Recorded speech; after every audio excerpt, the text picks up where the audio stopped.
Confirmed 2 tornadoes that touched down last night in Sebastian and Franklin counties. Thanks for joining us for your 5 News at 10. I'm Darren Bobb. And I'm Erica Thomas. Matt followed those storms for us last night. Tonight, he brings us the update about how those storms were classified and exactly where they touched down. Matt? Yeah, so we've had multiple tornado reports throughout Arkansas, but now we have 2 storm official surveys coming in from the National Weather Service. It's going to take a while to do all of them. And in our area, we have some offices coming in from Tulsa to work on some of these tornadoes. And then in the Eastern River Valley, we have them coming from Little Rock.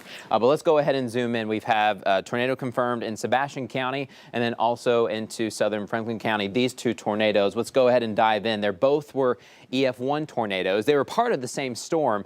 It just dropped one tornado in Sebastian County, then went a little bit farther, and then dropped another one into southern Franklin County. This one is just south of Bloomer. This one was actually just over the base. I went ahead and drew just this black line showing you the boundaries of Fort Chaffee. So this was completely on Fort Chaffee property, but 90 to 95 miles per hour winds just with this storm. It was very short, only about a mile or so. Here's Arkansas 22. So this is just off of the Bloomer area on 22. Then you go just towards the east a little bit.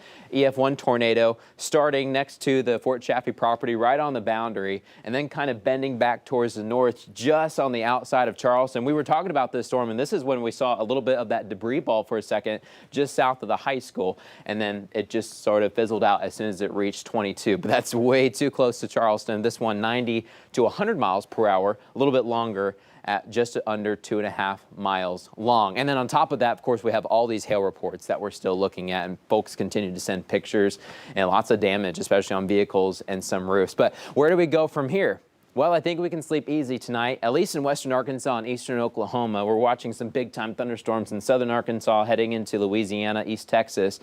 But overnight tonight, we'll be watching the atmosphere try to rejuvenate itself, and we've got another threat of severe weather. This one, the final one of this week. Cold front coming in from the north and west. Erica and Darren will be watching scattered showers early in the morning, turn over to some thunderstorms by about mid-morning. We'll talk more about the timing and what kind of threats we're expecting.